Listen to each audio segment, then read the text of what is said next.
Hello, Astro Darlings, and welcome to the Golden Astrologer Podcast. Today is Sunday, March 17th in the year 2024.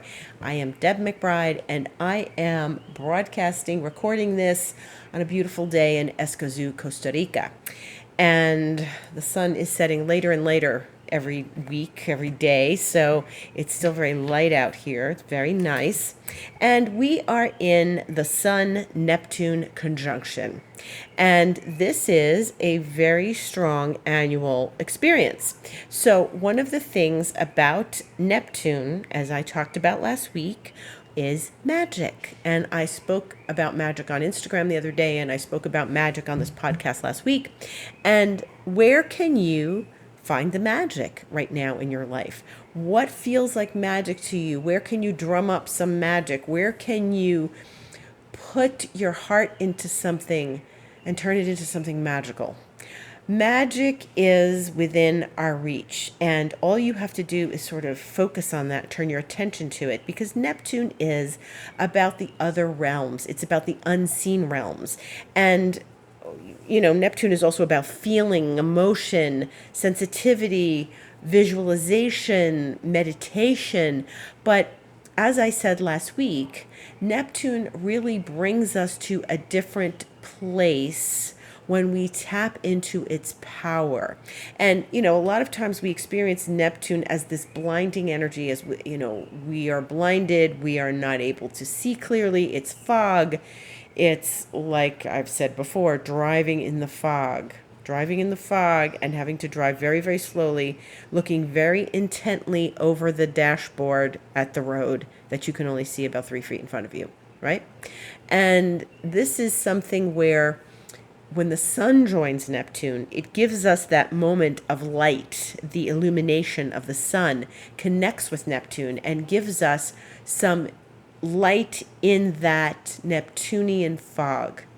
Maybe it's the headlights on your car, maybe there's some light, maybe the fog lifts, and we work with Neptune's energy, and we have to surrender to it many times because, it's just, okay, I'm driving in the fog. What can I do? I'm driving in the fog. I don't know what's happening in front of me. However, the things that are important will sift forward for you.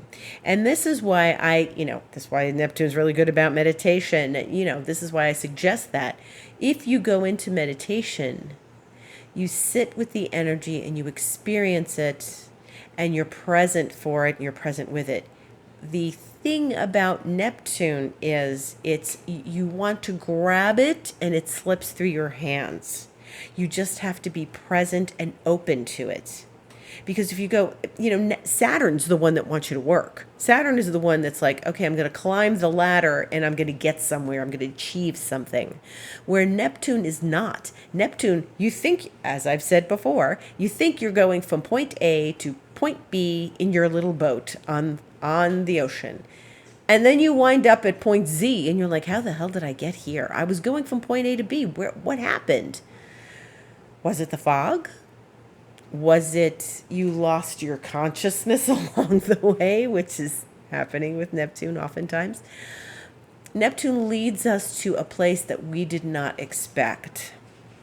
Neptune leads us to a place that is different than what our original intention may have been. Yes, you can set intention with Neptune and want to manifest, but you may feel something very strongly and deep, and then you let it go in your meditation. You feel it, you're there, you're connecting, and then you open your eyes and you're there, but you're in a different, you got there through a different path, a different journey. It wasn't the journey you expected, and maybe what you were feeling into is different than what landed in your life on your plate, right? So that happened for me certainly when I came to Costa Rica. Neptune, the first time I came to Costa Rica, Neptune was on my Venus. And I have Venus in a T-square. And Neptune on my Venus in Pisces in 2016. And it was, I came to Costa Rica, and what's here? What do they call it? It's paradise, right? So Neptune going to Venus is paradise. And where is paradise? Well, I was given, a view into paradise when I came here, and it was a complete surprise because I thought I was going on vacation and I didn't know that I was going to live here, right? And I had done some very strong visualizations and intention setting prior to coming here for the first time about living in a place where I had a garden, growing flowers, growing beautiful things, being in a beautiful place. And, I didn't expect this. I thought maybe I'll get a little garden in New York somewhere, I had always had plants and flowers in my house, I always was growing orchids and things there too. But this is something that was completely extraordinary. And Neptune can bring you that if you're open to it. You have to surrender. Neptune asks for us to surrender sometimes. So today in this Neptune transit, the Sun transit Neptune, it happens once a year. It's great to do a meditation, a visualization, something creative, something artsy, something, something very ethereal. Do some magic, do something, go out and look at the stars. If you can't see the stars, go to the water. If you're not near the water, light a candle. Magic is very available to us. It's all in the unseen realms all around us. So my invitation for you today is to connect with the magic of your life and, of course, have gratitude. The more gratitude you have, the greater the experience is going to be of magic and wonder and beauty. And, and may your heart swell with the beauty today and the joy that Neptune can bring. So just feel into the ethereal and feel in that experience, right? And here we are with that aspect, and it's going to be with us for a few days, okay? And then, like it was with us, it wasn't just today. It was exact at 7:22 a.m. Eastern time this morning, which was 5:22 for me. And what was interesting is the moon entered Cancer not long before that, a couple hours before that. And that's nice and watery, and the water of the moon in Cancer, where it rulership is there. And then the Sun in Neptune. So it's a very flowing water experiencing day. And, Sun was gearing up to join Neptune the last few days. And then the Sun will change signs. So these are the last days of the Sun in Pisces.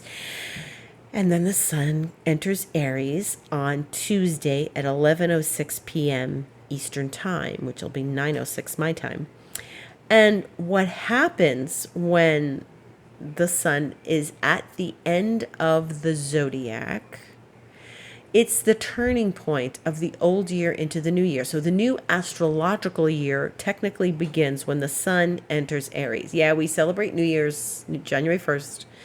And then there's always the new moon, the first new moon of the year. It's like starting the year, whatever sign that's in, whether it's Aquarius or whether it's Capricorn. But what we're having is this annual experience where Sun moves through the end of Pisces and then enters Aries, which is fire. And it's where the Sun is exalted. So what do we say about that? The first thing is that remember that Neptune and Pisces are about surrender. Remember that there are so many times you try to grab something and it slips through your hands. That is the energy of Neptune and Pisces. If you've got 12th house planets, if there are planets transiting your 12th house, there are times when you are moving through a 12th house transit, and especially when you've got Saturn moving through your 12th house. Saturn is so material. It's so physical. And yet you're trying to grasp the whole concept of Saturn moving through your 12th house, and it eludes you because that energy of the 12th house of Neptune, of Pisces, is so elusive. And Saturn is in Pisces right now, as we know. And there will be moments when we're trying to grasp for something as Saturn moves to the end of the zodiac, as Saturn, before it goes into Aries, is at the end of Pisces. Now, the tricky, interesting thing that's going to happen, folks, is that Neptune is going to be there too. So Neptune is gearing up this year. I think it's July. It will get to the very end of Pisces and turn retrograde. So it won't make it into Aries this year, but it's going to get so close to leaving the sign of Pisces. It's going to get really, really close. Not for a few months yet, so we'll talk about it more then. And then move backwards. So it's going to like tiptoe, get to the threshold and say, nope, turn it around for another day. And next year, Neptune will enter Aries. And so that is profound. First of all, Neptune is in its domain. Neptune is in its sign that it rules. And when it's there, it's comfortable, it's inspiring, it's creative, it's imaginative and magical. Again, magic. I have no idea what it's going to be like in Aries. That no one on Earth right now has experienced that because it hasn't happened in 168 years or so. So this is really going to be an interesting experience because Neptune is so far removed from the energy of Aries. Oh my goodness, this is going to be some transit and it's going to go on for years. So this is profound, but more on that when it gets there. Saturn is going to get close to that too, but Saturn's going to be in Pisces all year. So grasping that Saturn and its, very physical energy. Yeah, it can make Pisces things very grounding, sure. But there's also a desire to connect with Saturn because, we need to do Saturn's energy. We need to do that Saturn. We need to take those steps, those one by one, step by step energies that Saturn brings us. And getting through Pisces with Saturn is complicated because, like I said, it's a very physical energy in a very non-physical place. So later this year, we'll have Neptune get very close and then turn around. Saturn won't get that close this year. Saturn's going to get to, in 18, 19 or something and turn around. And then it'll come back. But Saturn and Neptune give us two different kinds of lessons about Pisces. One is just sort of allowing and being, and that's the Neptunian place, which is Neptune's been there for I think 12 years. In the beginning, maybe a little on and off after it left Aquarius. But Saturn has only been there just about a year.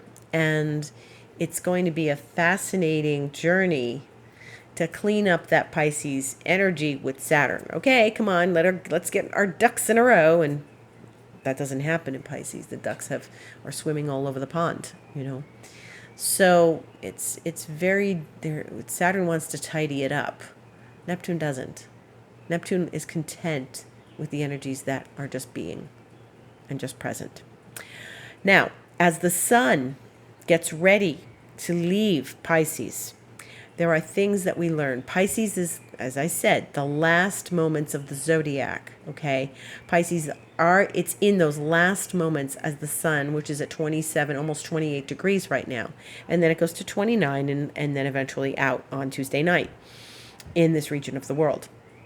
Right now we have four planets in Pisces, and that's very deep Piscean energy. We have the sun will leave this week, so that will leave us with 3. And we'll talk about later in the week in a moment. The sun is getting to the place where we must surrender. And this is a powerful point. The sun, the life force, the vitality for all of us is sitting at the place of surrender, atonement. It is where we confess our sins. I went to Catholic school, right, for 8 years. It is where Christ is on the cross. Why have you forsaken me? It is that moment of getting on your knees and praying and asking God or Goddess or universe or whatever you believe in, Buddha, whatever you believe in, for forgiveness, to be with you, to be present for you. And God, I want to know you and connect with spirit on a very deep level. So the fact that the sun and Neptune are together at this place in toward the very end of the zodiac at 27 degrees. And then when Neptune comes to this place, when Neptune gets to 29, this is all about the surrender, let go and let God. And whatever you believe in, whatever force, spirit, universe, maybe you don't believe in anything, but there is a moment that you must let go. And if you don't believe in anything, that's fine. That's your choice. If you're an atheist, but there, about surrender. It's just a practical thing in life. Well, I got to let go. I can't do anything about it. And so those moments are what we're talking about over these next few days. I highly advise you to connect with something greater than yourself in these moments, in these next days. Okay? Doesn't matter if you're not religious. Go connect with nature. Nature's greater than all of us, folks. We were here in the garden last night. We were watching this documentary about these volcanologists, if I'm saying that right, and that was like so profound. I didn't catch it from the very beginning. It was in French. It had English and Spanish subtitles.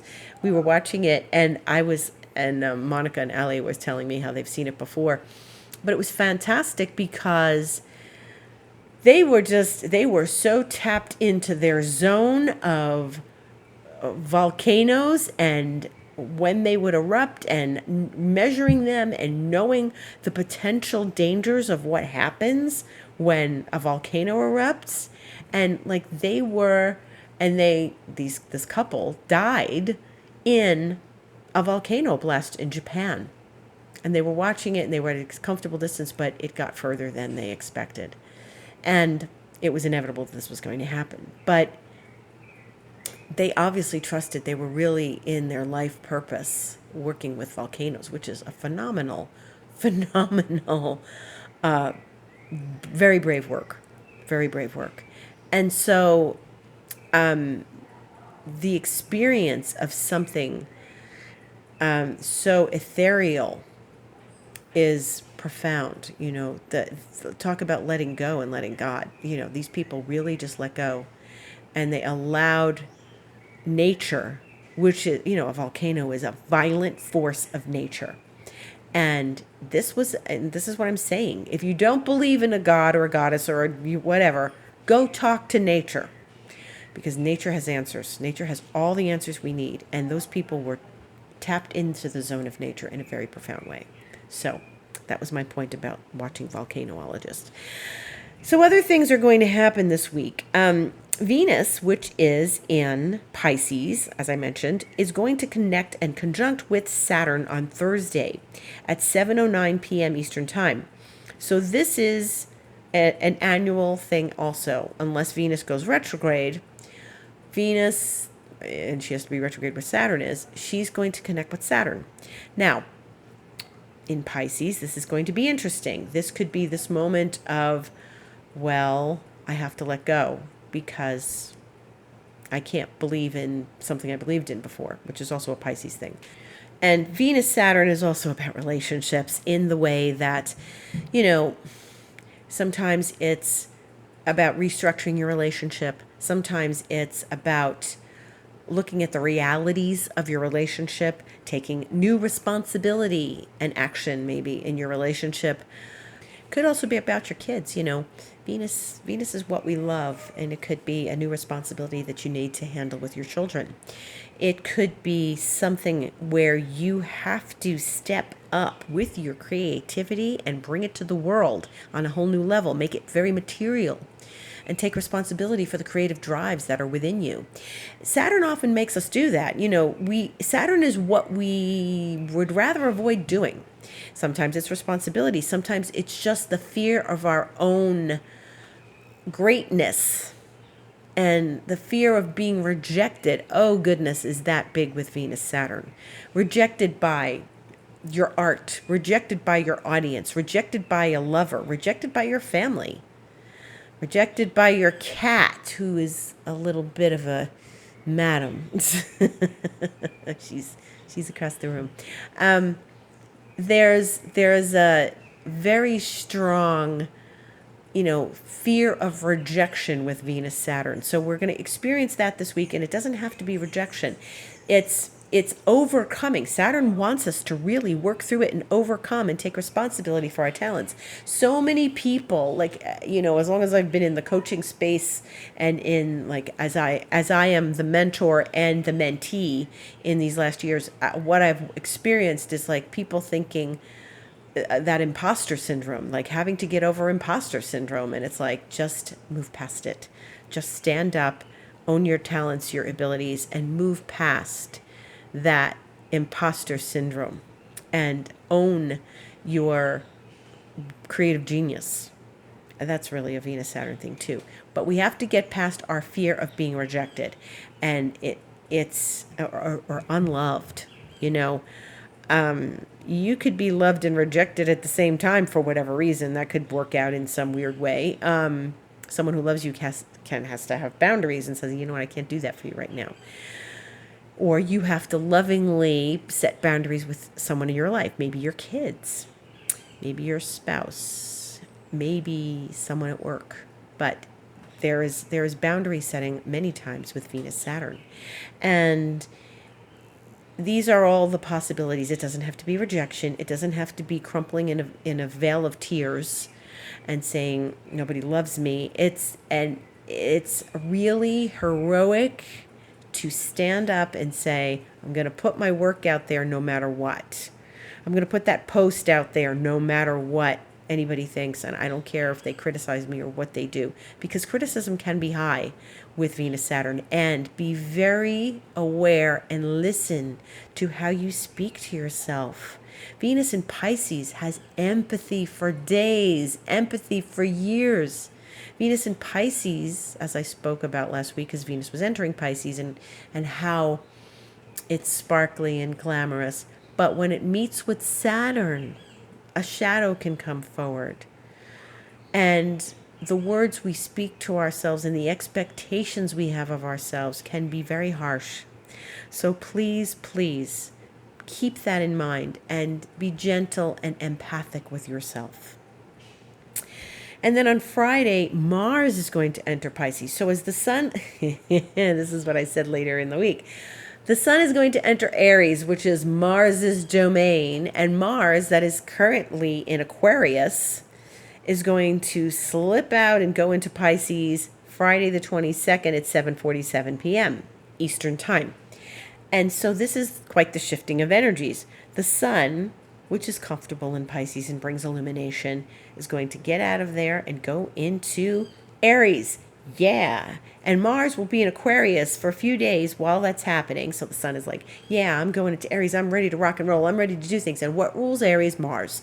So Mars will be shifting into the sign of sort of non-action. Now, this is very interesting because the sun will be disposed of by Mars for a few days. It's always going to be disposed of by Mars while it's in Aries for this month, for the month between March and April.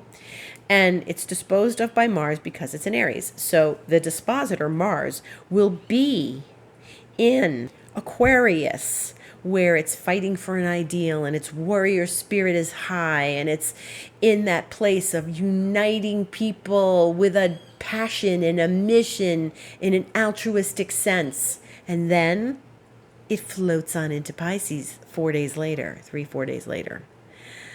So now the sun, which was disposed of by a Mars in Aquarius, uniting people in the collective unconscious and in groups and communities, now gets to Mars. I'm going to sleep now. And so this doesn't happen very often. Maybe once every 2 years when the sun goes into Aries, Mars happens to be in Pisces. But it's going into Pisces, and that doesn't mean that it's bad.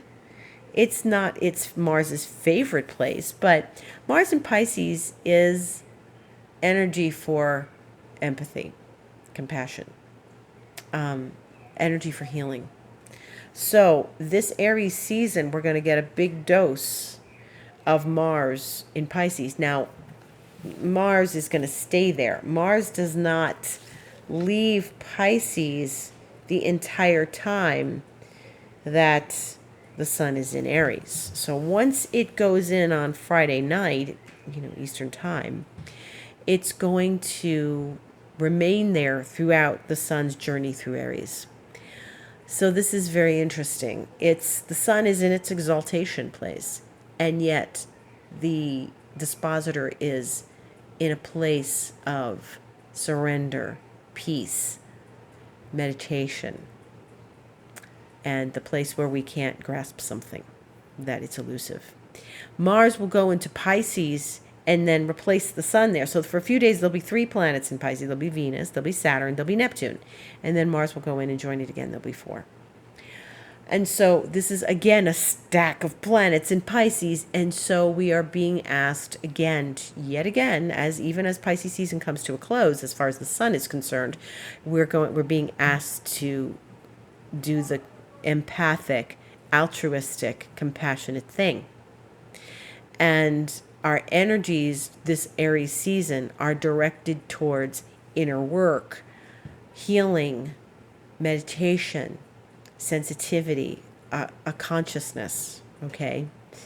And I find this fascinating because, as you know, we have an eclipse next week. We have an eclipse on Monday the 25th, a week from tomorrow. And it's in Libra, and the sun will be in Aries. And both of the planets, that planet that rules the sun, which will be in Aries, and the moon in Libra, both of them will be in Pisces. So the sun is in Aries, the moon is in Libra because it's a lunar eclipse and an opposition, a full moon. And Venus, the planet that rules Libra, will be in Pisces.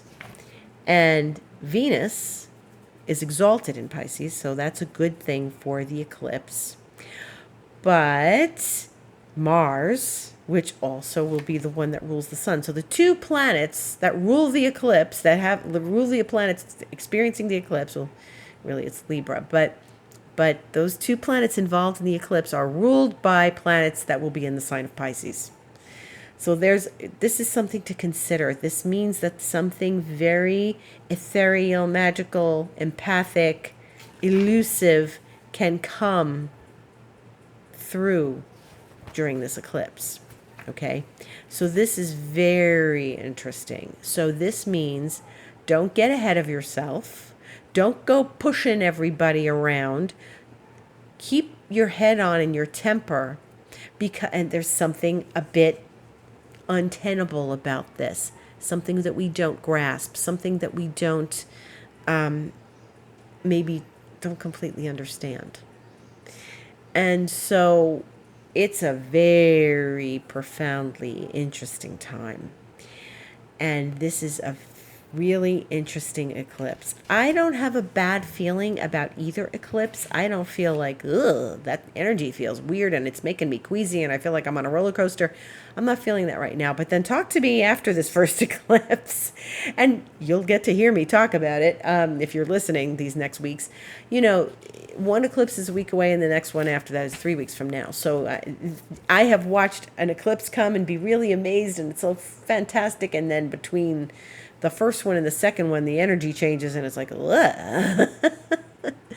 So stay tuned to the Golden Astrologer Podcast and the Golden Astrologer Instagram so that you can hear me relay my findings from the field. both the field of nature and earth and the quantum field. So we are entering a very interesting time. So how do we navigate this? Well, first, remember spirit throughout this. Remember, don't hold on too tight to anything. Hold on to your faith and your heart through all of this. So this is so important because this energy of the eclipse is both of those sun and moon are, it could be that both of them, Venus and Mars could have both been in Aries, right? No. It could be that Venus is in Taurus, right? No. She's in her place of exaltation. Mars will be in its place. It's not. A debilitating place like Taurus or or Libra, but it's in a place of, you know, reserve and a place where the energies of Mars are not apparent. Now, Mars in Pisces can be a little tricky, and it's where we go to assert ourselves. And like, I've had 12th house Mars transits, and people think I'm being pushy, and I'm just like, I just asked very politely for something, and you think I'm being pushy. That's not true. I wasn't doing that. It's like this shadow follows you around, and it's like this experience of Mars in Pisces is the shadow, like sort of making fun of you behind you, and you don't see it. Like, haha, you're trying to assert yourself in a time when we're not supposed to be asserting ourselves. So let answers flow to you. Let answers come to you. Assert yourself in a non-assertive way, meaning come through the back door. Find ways to get your energy out there through the back door, which sounds backwards, right? Mars comes through the front door all the time. Mars is first to come through the front door. Come coming through the front door. This is not that kind of Mars. This is a kind of Mars that asks us to relinquish something, relinquish control, and be the spiritual warrior. Okay? Very fascinating time. The other things that are happening this week is that one of the other things is that Mercury and Chiron will come together on Wednesday. So that Mercury Chiron happening right before the Venus Saturn, listen to your thoughts, pay close attention, because these are things that really echo in the realms of woundedness and lack of love, and it doesn't need to feel like that. It doesn't need to be that way. We want to connect with the energies that reveal where we may need to step forward, do a little work on ourselves. Okay, listen carefully. Listen to the way you're talking to yourself, Venus, Saturn, and Mercury, Chiron. Okay, these are conjunctions. They are strong aspects. They can be since they're close to each other, by days, this can be very much entangled with one another. So you may have a couple of days where you feel like, I'm no good. I'm no good at this. Why am I even bothering? Just let it pass through you. Let it pass through you. Okay. And Venus and Jupiter are going to make a sextile next Sunday, the 24th, right before the eclipse. So that's very good. That's very good. Venus in Pisces, Jupiter in Taurus. Jupiter was the original ruler of Pisces before Neptune was discovered, and Venus is the ruler of Taurus. So they are in each other's signs. They're in each other's apartments. They're in each other's domains. So I think this is really positive and good as we enter to that eclipse on Monday. And we're going to talk more about the eclipse on Monday, because I will be feeling into the energy, as I suggest you do. As we get closer to that eclipse, I will have more to tell you about that. The eclipse occurs at 3 a.m. Eastern Time, Monday the 25th. And so it's the middle of the night. And eclipses are always high energy. So have some warm milk before you go to bed. Do your nighttime ritual. Take a hot bath. Snuggle up with the kitty.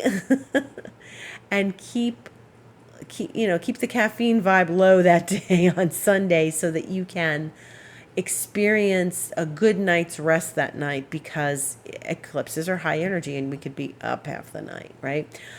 I'm already feeling some of the vibes, because I can hear the birds chirping again. Remember last year when I was reporting back to everyone, well, Pluto's going into Aquarius, and I can feel it because I'm awake every night and I hear the birds chirping every night, because the same time of year the birds here, the Costa Rican thrush, calls in the rain. I think I've talked about this before. It's beautiful. They're chirping, and they have a song that they sing that's essentially, hey, we're calling in the rain. Rain, come on, rainy season, which can start next month. But it's an interesting thing, because I always say, well, isn't the rain going to come whether the birds call it or not? So, okay.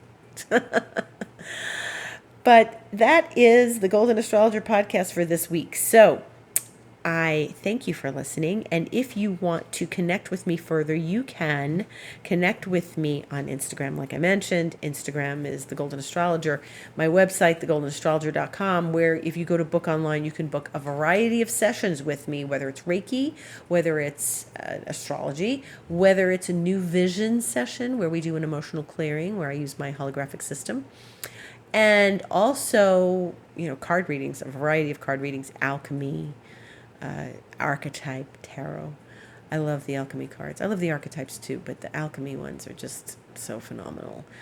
And also, you can sign up for expansion mentoring on my website if you go to thegoldenastrologer.com, book online. If you want to connect with me and talk about expansion mentoring, we can do that. Write to me, info@thegoldenastrologer.com, or deb@debmcbride.com, and you can tell me what your questions are, and we can go through that. Thank you so much for listening. A wonderful, beautiful week ahead. Enjoy this Neptunian energy, and I will see you at the moments before the eclipse. Gratitude to all.